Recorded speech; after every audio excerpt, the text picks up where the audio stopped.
Before we get into this week's episode, I want to make a plug for Art Market Minute. This is ArtNet News' new micro podcast hosted by Margaret Kerrigan, who's the site's news editor Europe. It offers a weekly snapshot of essential art market news expertly compiled by the ArtNet Pro editorial team. New York galleries figured out, we just have to go to them. There are 35 billionaires on an island that's less than a mile wide. If we're there, they're going to come. Hi, I'm Andrew Goldstein, and this is The Art Angle, a podcast from ArtNet News where the art world meets the real world, bringing each week's biggest story down to earth. So, it's December, which for the art world means it is time to partay. Yes, that's right. 'Tis the season of Art Basel Miami Beach, the annual Bacchanalia on Biscayne Bay that unites the world's ultra-rich for a week of mega parties and big-ticket art shopping. At least, that's usually what happens. Last week, owing to the pandemic, the latest edition of Art Basel Miami Beach was entirely virtual, taking place not in the city's glamorous convention center, but in an app. That's not to say, however, that nothing happened down in Miami. We know this because ArtNet News' own Nate Freeman, who you may recall as the author of our incredibly popular Wet Paint Gossip column, braved a flight from New York to go and document what a Basel-less Miami Art Week looks like. He was, perhaps unsurprisingly, one of the very few people to make the trip. So what was it like? To find out, I'm very happy to have Nate on the show today. So thanks for coming back on The Art Angle, Nate. I am glad to be here, Andrew. This is always a pleasure. Now, last week you flew down from New York to Miami for a reporting trip, and I just want to let that sink in with the listener for a second, because at least to my pandemic-addled mind, that sounds like as if you said you just came back from a trip to ancient Rome, or maybe you just kind of you just ran down from the top of Mount Everest. I mean, like, what inspired you to go down to Miami in the midst of the second wave of the COVID pandemic? Like yourself and a number of listeners, I'm sure I was a little wary of traveling. It was my first time on an airplane since February. After getting tested and taking all the precautions, I, was able to get through what used to be commonplace, but is now a pretty terrifying ordeal of taking an airplane. And I think that it was a good decision. For the last 9 months, or especially the last 4 or 5, the reality is the art market is still operating in person. People are traveling. People are going to different places around the country or around the world. Even though you and me haven't been traveling, there is a way scaled back but present international art market. I think it was important to let our readers at ArtNet sort of know how things are happening or not happening in Miami and also in Palm Beach, because this is a chapter in the history of the art market that is going to be remembered in a way, and it has to be recorded. And so I think it was important to sort of just be here to chronicle what was happening with an unflinching, objective viewpoint. You and I have both been to Art Basel, Miami Beach more times than is probably healthy to admit. But pretend I'm a Amish farmer, curious to know about the ways of the art world. What is Miami usually like around this time of the year? Well, Art Basel Miami Beach is far and away the most important art fair in the Americas. It is one of the biggest events in contemporary art anywhere in the world. And its opening day is the stage upon which billions of dollars of transactions happen in a matter of hours. It truly is a supernova of art market activity. And then that is just one fair. There are dozens of other fairs. There are dozens of world-class museums, private collections, galleries, pop-up shows, all of which are happening within the slim stretch of Miami Beach. It is truly a miasma of frenzied activity that is unparalleled in anything that I've ever covered in my life. This year, you called it Zombie Art Basel. Why zombie? Well, It's sort of half living and half dead. It is the embodiment of what an art week should be, but there's actually nothing really happening. So Zombie Art Basel was my way of just describing this sort of placeholder of activities that would be happening during the normal Art Basel week when there is no Art Basel. What I didn't really anticipate was that walking down Collins Avenue would appear as post-apocalyptic as it did. It almost looked like it was the aftermath of the zombie apocalypse. And that was something that I just couldn't have anticipated simply because I had never seen that before. My mind's eye could never conjure a vision of Collins Avenue without throngs of people walking up and down. So to be faced with it just immediately when my sort of internal clock was anticipating this annual bacchanalia of activities and events was a little jolting. It was a very out-of-body experience to walk up to the Delano Hotel, usually a veritable hive of art, fashion, nightlife, and to find it boarded up.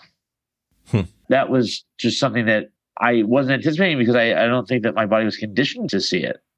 And so that's why the term Zombie Art Basel at first seemed even more apropos than I had even anticipated. But what's funny was that after that initial shock, I sort of found a completely new sort of rhythm of outdoor, distanced, safe events and happenings. There was a kind of identity to Miami Art Week this year that, while pales in comparison to most art weeks that have been held over the past 2 decades, it had its own kind of energy. It's still kind of a little bit scary to imagine you down there because New York Governor Cuomo, earlier closed schools in New York City when the positivity rate reached 3% before he kind of pretty quickly reversed himself and reopened them. Now he's saying that he's going to shut down indoor dining in New York if positivity rates reach 5%. In Miami-Dade County, the current 14-day rolling average positivity is about a whopping 8.5%, which is about double what it is in New York right now, and nearly a quarter of Florida's recent cases come from Miami-Dade County. So how safe do you feel down there? Well, I think from the outside looking in, reading these statistics, listening to everyone, it can seem like a truly horrifying, dangerous place. And of course, this virus is something not to be taken lightly. But what is happening is people are taking every precaution and they're able to semi-function within this city in a way that you never think that the city is completely dead. Everyone is wearing masks at all times. Almost everything is outside. You are distanced, and there is just not that much person-to-person interaction. Sure, if you're an art dealer at Design Miami, you're interacting with a few dozen people per day, which if you've been isolating in your apartment in New York or upstate, that can seem mind-boggling. But the fair has gone to great lengths to ensure that every single person is temperature checked before they enter, is wearing a mask at all times, is sanitizing. At the same time, yes, it can seem a little scary, which is why I've been getting tested very frequently. I am personally taking all the precautions. It does let you at least report on these things without fear of contracting or spreading the virus. And while now it's not like the usual annual office Christmas party for the art world that it usually is, you're not the only person who's gone down there this year. What other kinds of collectors, what other faces have you seen who have traveled down there for the same reason you did? Relatively very, very few people who have traveled down here. There are not that many people who came down for a few days and then went back up to New York. It's art dealers who have established pop-up locations that are here through December, if not into January, and do not plan on going back and forth between New York and Miami. Most people came down here in late November with the anticipation of staying for a long time because it is frequent travel that spreads the disease even more. Whereas if you go down safely and then stay in one place for a long time, in theory, that's safer. And so what you had down here was a number of art dealers who came to participate either in Design Miami That's maybe like 24, if that, probably less because there are a lot of local galleries. And then maybe half a dozen galleries that opened pop-ups in the design district. So we're talking a few dozen people, if that.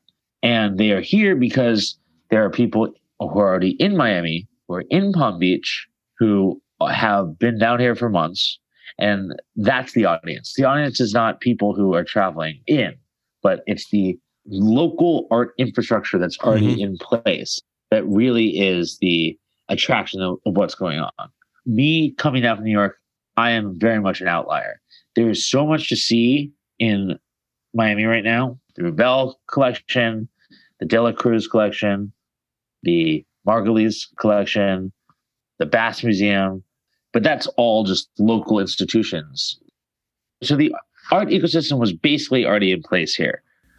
And the people who have traveled are just a handful of dealers who think that they can end this really, really horrible year for their businesses on a high note because, the backbone of this industry is in-person art sales.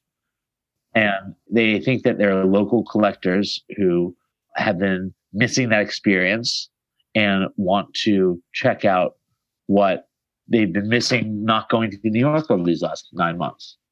The collectors here can't fly into New York necessarily because they're older, but if Levy Gorby opens a pop-up in the design district, they can, drive and see Calders and Pat Steers and Warhols that they've been missing out in New York. So speaking of the design district, I mean, usually the action revolves around the Miami Beach Convention Center, which recently underwent a $620 million renovation to make it an even snazzier locale for the Art Basel Fair. But this year it is instead an emergency overflow COVID clinic, and instead the action is in the design district. So who is the collector Craig Robbins, and what role did he play in bringing galleries down to the design district? Well, Craig Robbins has been a instrumental figure in that art real estate nexus for decades now. He first, worked developing Wynwood as a sort of art community in Miami. And then when developing the design district in the late 90s, early 2000s, similarly, he wanted to have a strong art component alongside the fashion boutiques that would be occupying most of the area in order to turn it into, a sort of Miami version of Soho, which is what his partner, Tony Goldman, was famous for. He developed the Soho sort of fashion identity in the late 80s, early 90s. So while he's been doing that forever, he's never faced a situation like this. Like most real estate barons around the world, Craig Robbins has found himself with more vacant spaces than normal. So he has a lot of vacant storefronts in the design district, and he offered them at very affordable rates to galleries. And that was really enticing to a lot of dealers who have had long-term connections with Craig Robbins, who have a deep connection to the city of Miami, and wanted to be a part of what was happening this week and into December and into January. And so that's why you see Mitchell Ennis Nash taking a space. That's why you see Jeffrey Deitch taking a space. That's why you see the Bushwick Gallery Ramkin taking a space. That's why you see Levy Gorby and Slide 94 taking a space. They all had the opportunity to move into these ready-made gallery spaces that were made for brands like Marni or Jeffrey, just sort of like turn them into galleries really easily.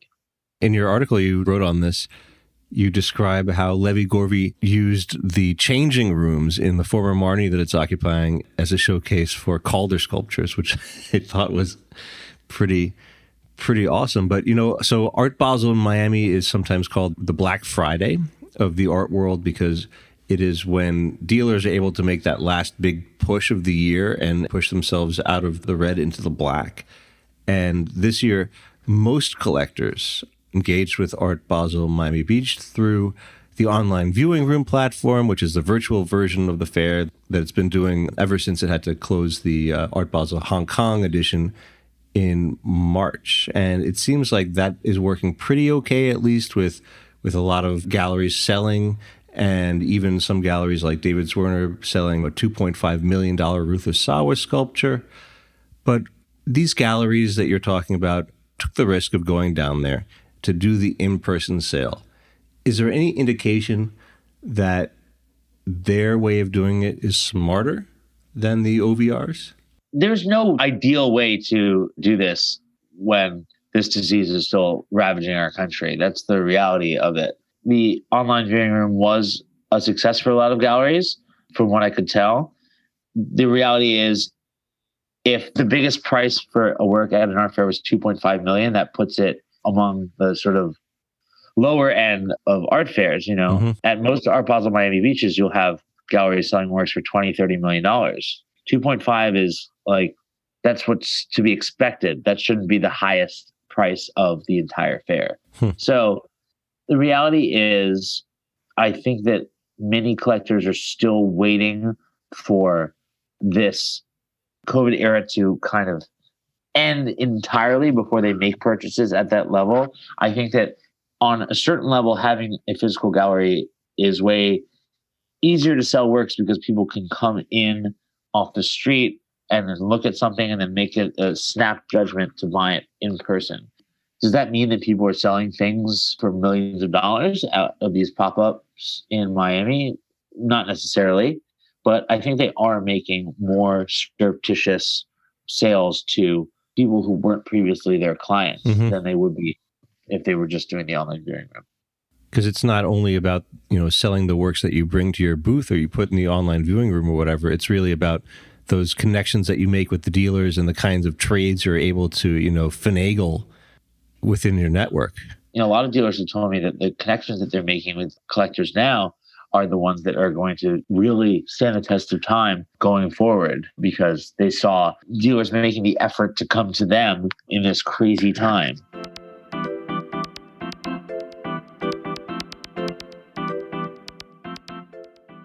So we've talked a little bit about the art market. Let's talk about the art.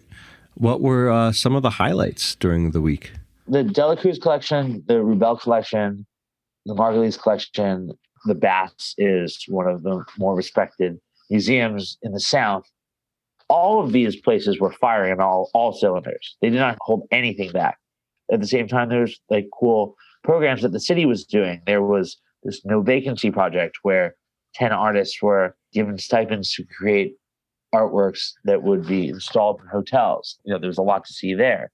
I got a tour of the convention center where there was an Ebony Patterson painting that was acquired by the city for the convention center that was installed. And it was just breathtaking to take in. The galleries that I mentioned all had really, really amazing programs. And I just got, word from the founder of Ramkin Gallery. He's changing up his program to have some works of art from one of the booths in Design Miami installed in his gallery, just because he just wanted to do that. So it's this ecosystem that is both fully in place and established in the case of these big museums and collections, but also one that's dynamic and changing by the day if you're someone with a pop-up gallery or a space with the ability to program like the ICA. Okay, we talked about the art. What were the week's famous parties like? There were not really any parties. I went to one event that Libby Mugrabi did that was the closest thing to a party. It was an experience. I understand where she's coming from, and I don't regret attending for the sake of journalism. Well, let's stop there for a second, because I want to hear about this notorious party. But who is Libby Mugrabi? Libby Mugrabi is the ex-wife of David Mugrabi, who's one of the world's biggest collectors. Him and his brother and father have amassed hundreds of Warhols, but also hundreds of, artists like, Tom Wesselman, George Condo, Kay Scharf. Also pretty visible collectors about town. And their divorce was a real tabloid event. It was actually pretty cinematic. So in the recent New York Times article, Libby is quoted saying, quote, "Now I settled the divorce and I have a lot of money and I can do whatever I want with it." And I think this party was something she wanted to do with her money. So what did she do? She rented out a restaurant in the Faena Hotel called POW and hosted a large dinner there was both inside and outside open bar and food. And she climbed on this Damien Hirst sculpture at one point that was a little alarming. There were novelty trucker hats that were emblazoned with slogans of her choosing. It was just the sort of thing that you would normally see in Miami. It wasn't like a crazy party for Miami. It wouldn't have been like the highlight of the week in any other Miami Art Week or Basel Week. It was just literally the only party that happened. Was this at all like any of the classic Miami parties where you have Paris Hilton DJing and celebrities canoodling in the banquets? No, there were no celebrities. Maybe some art collectors that I didn't know. The only celebrity I saw was Cuba Gooding Jr. at Joe's Stone Crab. Which is, I mean, a great sighting, not only for the very talented actor, but also for the incredibly great restaurant that I'm very jealous that you got to go to. Yes. Joe's has a really great outdoor setup. It is as delicious as ever. So you did the Miami thing this year. You even went to a party, but you didn't stop there. Afterwards, you went on to Palm Beach. So why Palm Beach? Well, Palm Beach is this haven for billionaires that has long been a place for art collectors to have their work in $50 to $100 billion houses, but it's never been a real gallery hub until just a few months ago when Pace announced they were going to open a space there in the Royal Poinciana Plaza, which is this fancy outdoor mall. And many other galleries followed suit. Paula Cooper opened up, Neiman Maupin opened up. There's going to be an outpost of White Cube, and Aquavella opened their second ever gallery after the classic Upper East Side space. So in a very, very short amount of time, what used to be a place where collectors would buy in New York and then ship all of their work down to Palm Beach. They would never buy in Palm Beach. They would consider that gauche when they could just go up to New York. All of a sudden, they're not going up to New York anymore. A lot of them are elderly. They don't want to travel. There's only been a few hundred positive tests in the town of Palm Beach since March. It's a very insular community, very tight-knit community. And I think that for the first time ever, because there isn't this culture of buying art in New York, shipping it down to Palm Beach, New York galleries figured out, we just have to go to them. There are 35 billionaires on an island that's less than a mile wide. If we're there, they're going to come. And so I went to Palm Beach to see if that was true. Turns out they're doing a lot of business. And when I was there on Saturday, there were collectors just rolling around. There were people on Worth Avenue, which is the main drag in Palm Beach. That's where Neiman Maupin and Paula Cooper are. And there was, a real hive of activity that wasn't actually that present in Miami, which was a little jarring because, again, middle of the pandemic. But a lot of people are betting on it for the long term because you have people like Ken Griffin, who's one of the world's biggest collectors. His company, Citadel, moved their entire operations down to Palm Beach in the beginning of the pandemic. Blackstone moved down all of their operations as well. There's rumors, but it's turning out to be true actually, that Goldman Sachs is moving its asset management division down to somewhere in Palm Beach County. Wow, from Manhattan? Yeah. Wow. I mean, it's one division, but they're attracted by the tax haven status that you're afforded in Florida. But also, they've realized that you just don't need to be in Manhattan right now. You can be where it's warmer. You can be by the ocean where a lot of people already have second homes anyway. Mm-hmm. But what dealers were telling me was that they had people coming in who just relocated to Palm Beach. They just moved their kids into schools here. They're in their 40s. They're just starting collecting. They have a lot of expendable income, and they want to buy work. So organically, you're going to get a collector base that is not really leaving Palm Beach, and they're not really buying art online because they're new to this whole thing. They don't really trust what it means to buy art online. So they're going to be buying from galleries in Palm Beach, and that has never happened before. Jason Rubel tried to open a gallery on Worth Street in the 90s. It failed because everyone just thought that buying in Palm Beach was ghost. That's not what you did. You bought in New York. Now the pandemic has rendered that impossible. Therefore, Palm Beach needs galleries. So we recently did a podcast about a new survey that suggested New York City is the number one best place in the whole world for an art business to set up shop because more than half of the world's top collectors live there. But it's not the only place where they live because they're rich and they've got a lot of homes. So a while ago, you reported on this phenomenon of dealers opening up shop in the Hamptons to capture their vacationing wealth there. Is this the same thing? It does feel very similar because you have the same kinds of galleries. You do have a critical mass of collectors. I think that the difference is people in the Hamptons were coming back to the city here and there. There's a decent amount of moving back and forth. Whereas people who are coming down to Palm Beach, they're staying until March at the very least. It's a bigger commitment that these collectors are making when they leave their other homes in New York or the Hamptons and come down to Palm Beach. And I think that dealers think that a more sustained relationship with these collectors who are down here, without moving around to anywhere else, can lead to long-term relationships and sales. So as everyone knows, the most famous denizen of Palm Beach is Donald Trump, whose Mar-a-Lago is based there and who reportedly is heading down to his club for the week before Christmas and may actually stay there for the remaining weeks of his entire presidency. Does his presence kind of loom over the city's art scene in any way? Does he kind of like color the town? Basically, the town itself has been just tweaked even more so toward his vision.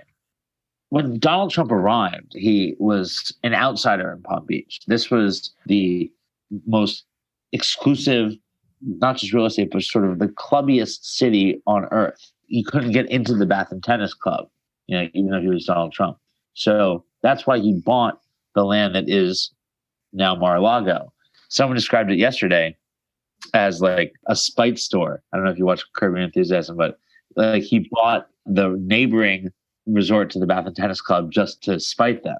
And so in Palm Beach, you have sort of, people of two minds. I think there are a lot of people who, even if they are Republicans, even if they support low taxes, they still think of Donald Trump as this just boorish outsider who doesn't belong in Palm Beach, whose Mar-a-Lago is just the epitome of everything that's wrong with Palm Beach. That's the new Palm Beach, and that people like him should stay out. At the same time, just the number of people who are members of Palm Beach who have moved down there because of Trump, who have doubled down on their support for him and are now currently in Palm Beach, makes it a Trumpier town, inevitably. The guy, Christopher Ruddy, who's the founder of Newsmax, is based in Palm Beach, and he's one of Trump's closest allies, and his media operation is based out of Palm Beach. And you kind of got the sense that even if you were at a place like Santa Bros, or even if you were walking on Worth Avenue, that these people, some of them at least, if they weren't being allowed into the Bath and Tennis Club, then they'd be Newsmax watchers. In a typical Miami Basel year, you'd walk around a corner and you'd see 2 or 3 anti-Trump artworks. Is that something that you're encountering in Palm Beach, or is that kind of not really the vibe? I didn't see anything like that. Gavlak Gallery, that was founded by Sarah Gavlak in 2005, has long championed women, female artists, and just progressive artists, and is really conscientiously pushing back against the Trumpian ethos in general. And while I can't say that there were any explicit anti-Trump artworks at Gavlak or any other gallery, you got the sense that they were sort of maybe commenting on his presence obliquely. But I didn't see any actual anti-Trump works or any protesters or anything like that. So James Murdoch, scion of the Fox News Corporation Murdoch family, just sealed the deal on his months-long negotiation to buy 49% of the MCH Group, which is the parent company of Art Basel, which means that he is going to bring his tech-savvy, kind of strategy to the art fair. And he's investing about $80 million. And Next year, Art Basel Miami Beach is slated to come back to the convention center from December 3rd to December 6th. And if you could peer into your own, art market crystal ball, what do you think that's going to look like? Is it going to be entirely in person again, or is there going to be some split? Are we going to be looking at some kind of hybrid? Is it going to be balanced one way or the other? What does Art Basel 2021 Miami Beach look like to you? It's definitely going to be some kind of a split. I think that the city of Miami will want to use the convention center in some way. I think that they'll probably be able to have some kind of a quote unquote art fair in there with a lot less galleries, a lot less people. But the reality is, we can't really have enormous crowded events when there's any presence of the coronavirus in that area. And there's just no way that we're going to eradicate everything a year from now. And so you're going to have people who still aren't ready to travel. You're going to have people who can't come because of limited attendance necessities. And so there'll be a lot of sort of online programming in addition to some things certainly happening in person in Miami. It's just going to be scaled back a lot. I think by that time, by December, we'll sort of have a few months under our belts of living with COVID in a vaccinated era. Freeze is really optimistic about having a semi-fair thing in July in Los Angeles, but it's going to look completely different from its fairs in the past because there's not going to be a central venue. It's going to be a number of decentralized venues. I think because of that approach that they're taking and the fact that it's in July, I think that they'll be successful in doing that. If that holds, then you think, well, 5 months after that, we'll have some more progress with the vaccine. We'll get cases down. And then you can probably have a very scaled back version of an art fair in Miami Beach in December. Again, who knows? That might be wildly off the mark. I might be way too optimistic. Or, maybe I'm too pessimistic.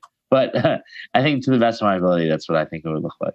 Fingers crossed the next Art Basel edition is going to come in Hong Kong on May 21st. And I hope that both of us will be able to actually go there and see what the art world is like, to see how it revives from hibernation. And personally, I would go there just for the food. I miss all the little side benefits of doing this whole art fair travel thing. But thanks very much for coming on the show, Nate. Of course, yeah. I look forward to our quarantine before attending Art Basel Hong Kong. It'll definitely be a diet in preparation. That's it for this week's episode of The Art Angle. If you like what you've heard, you could subscribe to the show on Apple Podcasts, Spotify, or wherever else you get your podcasts. Also, take a moment to rate and review us. It will help other listeners discover what we're doing. The Art Angle is produced by Sonia Manalili, Tim Schneider, and Caroline Goldstein. Thanks for listening, and see you next week.